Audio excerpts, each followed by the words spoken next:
আজকে যে আমাদের এম্বাসি কাপ 2024 বাংলাদেশ ফুটবল অ্যাসোসিয়েশনের পক্ষ থেকে যে টুর্নামেন্ট আজকে খেলা হয়ে গেল,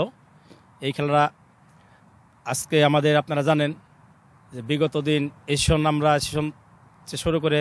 যতগুলি খেলা হয়েছে সব খেলাই ভালো ছিল, তার ভিতরে এই খেলাটা খুব গুরুত্বপূর্ণ ছিল। আজকে এই খেলা এখানে বাংলাদেশের মাননীয় রাষ্ট্রদূত সাহেব উপস্থিত ছিলেন এবং এম্বাসির সমস্ত কর্মকর্তাবৃন্দ উপস্থিত ছিলেন এবং কুয়েতের রাজনৈতিক সামাজিক এবং কুয়েতের সর্বস্তরের লোক এখানে উপস্থিত থেকে খেলা উপভোগ করেছেন। যা আপনারা জানেন যতটি ক্লাব এখানে অংশগ্রহণ করেছিলেন, আজকে সমস্ত ক্লাব প্রথম থেকে যারা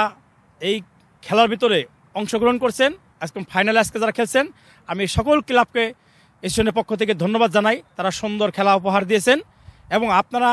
যে সমস্ত ক্লাব এশিয়ানের ভিতরে অন্তর্ভুক্ত আছেন, এইভাবে যদি আপনারা খেলেন, আমরা এশিয়ানের পক্ষ থেকে আরও সুন্দর সুন্দর টুর্নামেন্ট দিব, ভালো ভালো আমরা খেলা উপহার দেব আপনাদের। এবং কুয়েতের যারা দলমত নির্বিশেষে এই এশিয়ানটা একটা সামাজিক যে সমস্ত ছেলেপেলেরা যারা এই প্রবাসে এসে অন্য অন্য অপকর্মের দিকে জড়িত ছিল, তাদের সেখান থেকে সরিয়ে এনে আমরা এই কুয়েতে খেলাধুলার মাধ্যমে তাদেরকে আমরা একটা সকলে মিলে Bangladesh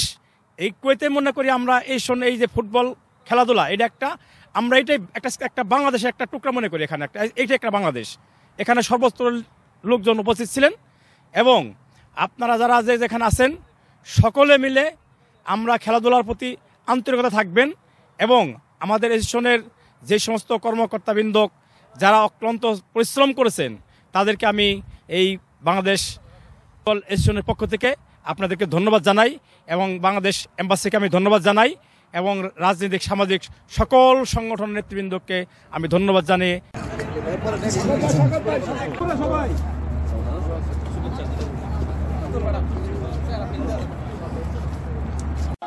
MBC cup football tournament 2024 final খেলা মরুর বুকে যেন এক টুকরো বাংলাদেশ। বিদেশের মাটিতে কাজের ফাঁকে খেলাধুলায় দেশের সুনাম বৃদ্ধির লক্ষ্যে কাজ করে যাবেন, এমনটাই জানালেন আয়োজক সংগঠন। কুয়েতের সোররাই স্টেডিয়াম থেকে আল আমিন রানা, মাই টিভি।